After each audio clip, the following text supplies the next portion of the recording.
குட்டீஸ்க்கு ஸ்கூலுக்கு அனுப்பிச்சதுக்கு அப்புறம் நெல்லிக்காய் எடுத்து வச்சிருக்கேன். டெய்லியும் ஜூஸ் போட்டு குடிக்கலாம் அப்படின்ட்டு. என்னதான் ஹேர் ஆயில், ஷாம்பு, சீவக்காய் அப்படின்னு மாத்தி மாத்தி அப்ளை பண்ணாலும் நம்மளுக்கு உடம்புல ஸ்ட்ரென்த் இருந்தா தான் ஹேர் growth ஆகும். அப்படியே ரெகுலரா சின்ன சின்ன விஷயங்கள் ஃபாலோ பண்ணலாம் அப்படின்னு கொஞ்சம் டைம் எடுத்து ஃபாலோ பண்ணிட்டு இருக்காங்க. நெல்லிக்காய், கருவேப்பிலை எடுத்து ஜூஸ் போட்டு வைக்கிறது. நெல்லிக்காய் இந்த மாதிரி நீள்வாக்கில் கட் பண்ணி வச்சிட்டோம்னா வேலை செய்யறப்ப அப்படியே போற வரப்ப எடுத்து அப்படியே ஒவ்வொன்றா சாப்பிட்டுக்கலாம் அப்படின்னு சொல்லிட்டு இந்த மாதிரி கட் பண்ணி வச்சிருக்கேன். குழந்தையா இருக்கிறப்போ கிரைண்டர் வாங்கியிருந்தேங்க, பிரீத்தி ஐகானிக் கிரைண்டர். அது இப்போ ப்ராப்ளம் ஆயிடுச்சு. சர்வீஸ் பண்றதுக்கு இன்னைக்கு வந்திருந்தாங்க கம்பெனில இருந்து. இந்த கிரைண்டருக்கு மோட்டருக்கு 5 year warranty, 2 year warranty, product வாரண்டின்னு சொல்லி கொடுத்துருந்தாங்க. இன்னும் ஒரு வாட்டி சர்வீஸ் பண்ணியிருக்காங்க. அந்த கல் வந்து ப்ராப்ளமா இருந்துச்சு.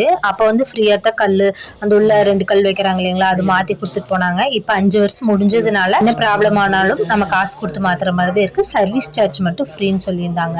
என்ன பொருள் வாங்கினாலும் சரி வாரண்டி கார்டு பில் பத்திரமா வச்சுக்கோங்க. அது இருந்தா மட்டும்தான் இங்க மாத்தி கொடுப்பாங்க. ரெடி பண்றதுக்கு மட்டும் அமௌண்ட் பே பண்ணுங்க. கிரைண்டர் இப்போ ரெடி ஆயிடுச்சு.